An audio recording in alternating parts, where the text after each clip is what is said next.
जय हिंद। साल 2025 जो हमारे भविष्य का सबसे खतरनाक दिन हो सकता है, क्योंकि उस दिन को हम लोगों का जो प्यारा पृथ्वी है कुछ इस तरह से कुछ इस तरह में बदल जाएगा।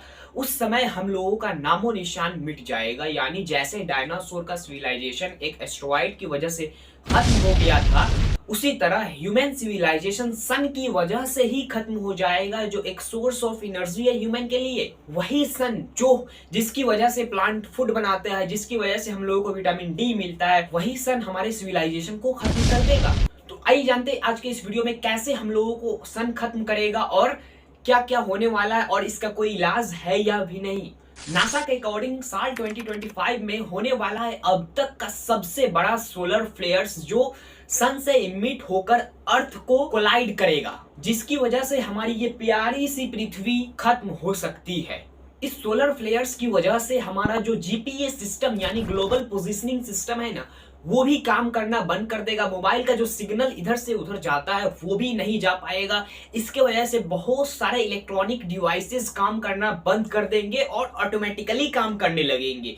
ये भी हो सकता है, यानी जो करंट का फ्लो है ना वो इतना बढ़ जाएगा, यानी बिना वायर जोड़े आपका जो टीवी होगा वो चलने लगेगा। ऐसा कंडीशन हो जाएगा जिसकी वजह से ह्यूमन को बहुत ज्यादा करंट लगेगा और उसका डेथ हो सकता है, यानी उसकी वजह से ह्यूमन सिविलाइजेशन खत्म। तो सबसे पहले हम लोगों को ये जानना है कि ये सोलर फ्लेयर्स आखिर होता क्या है। हम लोग जानते हैं कि जो सन है ना वो हर समय क्या इमिट करता है, रेडिएशन जो बहुत खतरनाक होता है, जैसे X ray, gamma ray, ultra violet रे। ये सब क्या है, एक बहुत खतरनाक रेडिएशन है जिसकी वजह से हम लोगों को डेथ भी हो सकता है। वो जो रेडिएशन है ना वो सन से आता है, ठीक। अब वो जो आता है ना हमारे पृथ्वी पर, तो वहां पर क्या होता है, अर्थ का जो मैग्नेटिक फील्ड लाइंस है वो क्या करता है, इस रेडिएशन को अर्थ में आने से रोकता है। मतलब क्या है कि जो रेडिएशन आता है सन से वो हम लोगों को बचाता है, कौन, अर्थ का मैग्नेटिक फील्ड। लेकिन अब का जो रेडिएशन आने वाला है 2025 में, सोलर फ्लेयर्स भी एक तरह का रेडिएशन है, लेकिन वो जो रेडिएशन है ना वो इतना खतरनाक आने वाला है, इतना खतरनाक कि बिलियंस ऑफ न्यूक्लियर बॉम्ब जब एक साथ फटेगा, उससे जितना एनर्जी निकलता है उतना ही एनर्जी आएगा, तो अर्थ डिस्ट्रॉय हो सकती है। बट ये सोलर फ्लेयर्स बनता कैसे है सन पर, तो देखिए हम लोग जानते हैं कि जो सन का मैग्नेटिक फील्ड है ना वो क्या करता है, अपना पोलराइजेशन चेंज करता है। वो जब चेंज करता है उस समय उसका जो मैग्नेटिक फील्ड होता है ना वो क्या होगा, टू टैंगल्ड, यानी वो बहुत पेचीदा हो जाता है। वो जब पेचीदा होगा तो वो क्या फॉर्म करता है, एक ब्राइटिंग लाइट जहां पर दिखाई देगा वहीं से निकलता है सोलर फ्लेयर।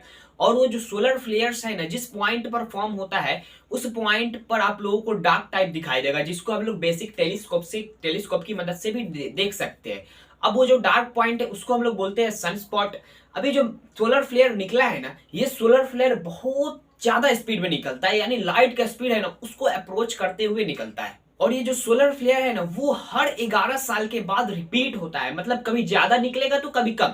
लेकिन आखिर ये क्यों रिपीट होता है, क्योंकि जो सन का मैग्नेटिक पोल्स है ना वो पोलराइज्ड होता है हर 11 साल के बाद। इसी की वजह से हर 11 साल के बाद वहां से सोलर फ्लेयर्स निकलता है। लेकिन अब तक का जो सोलर फ्लेयर है ना वो नॉर्मल था, लेकिन अब जो आने वाला है ना वो बहुत खतरनाक है। तो शायद कि पृथ्वी खत्म हो जाए, इससे पहले आप लोग अपनी अपनी ख्वाहिशें पूरी कर लीजिए। तो आई होप आप लोगों को ये थोड़ा सा डरावना टॉपिक लगा होगा, लेकिन आप लोगों को डरने की बात नहीं है। ये मैं आप लोगों को यहाँ पर जितने भी बातें बताए वहां पर पॉसिबिलिटीज दर्शाने की कोशिश किया हूँ कि ये हो सकता है, रियलिटी में होगा कि नहीं ये नहीं पता है, लेकिन हो सकता है कि अर्थ डिस्ट्रॉय हो जाए, ठीक है ना। लेकिन आप लोगों को समझ में आया तो इस वीडियो को लाइक करना है और चैनल पर नए हैं तो चैनल को सब्सक्राइब करना है। चलते जय हिंद जय भारत।